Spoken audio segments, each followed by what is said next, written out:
करनाल में हरियाणा के मंत्री डॉक्टर अरविंद शर्मा ने कांग्रेस द्वारा आगामी नगर निकाय चुनाव ईवीएम की बजाय बैलेट पेपर पर कराने की मांग को लेकर कहा कि नगर निकाय चुनाव के लिए बीजेपी की तैयारी पूरी है। अनिल विज को नोटिस जारी होने पर भी उन्होंने बयान दिया। उन्होंने कहा कि पार्टी शीर्ष नेतृत्व इन बातों को देखता है।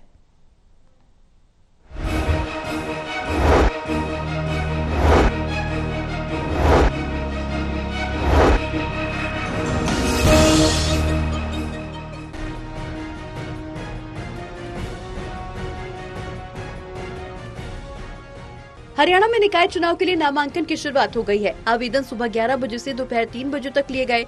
नामांकन की प्रक्रिया 19 फरवरी तक चलेगी। उधर पंजाब और हरियाणा हाई कोर्ट ने कांग्रेस की बैलेट पेपर से चुनाव कराए जाने की मांग को भी खारिज कर दिया।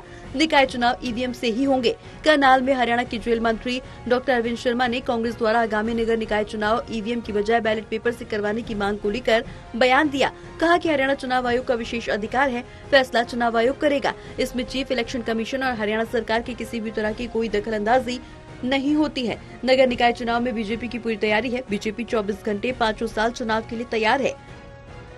भारतीय जनता पार्टी की पूरी तैयारी है। भारतीय जनता पार्टी सेवा ही संगठन, उसके हिसाब से भारतीय जनता पार्टी चलती है और भारतीय जनता पार्टी को चुनाव के लिए हम समझे भी चुनाव के लिए हम कहें भी आज चुनाव है, भारतीय जनता पार्टी तैयार।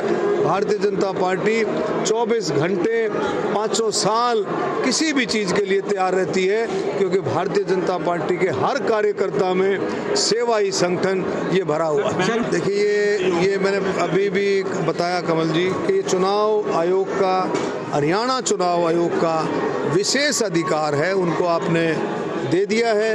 उन्होंने जो फैसला है चुनाव आयोग करेगा। इसमें किसी की भी सरकार की, ना ही chief election commission of India में, ना ही हरियाणा इलेक्शन कमीशन में किसी की भी कोई दखल अंदाजी नहीं होती है। हरियाणा के कैबिनेट मंत्री अनिल विज के खिलाफ पार्टी ने पहली बार सख्ती दिखाते हुए कारण बताओ नोटिस जारी किया। हरियाणा बीजेपी अध्यक्ष मोहनलाल ब्रौली की तरफ से अनिल विज को कारण बताओ नोटिस भेजा गया है। 3 दिन में कारण बताओ नोटिस जारी कर जवाब की मांग की गई है, जिस पर जेल मंत्री अरविंद शर्मा ने बयान दिया। कहा कि पार्टी शीर्ष नेतृत्व इन बातों को देखता है, उनकी तरफ से बात हुई है।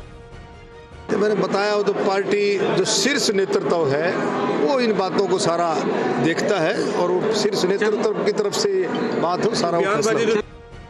बहरहाल हरियाणा में अगले महीने 2 मार्च को निकाय चुनाव होने वाले हैं।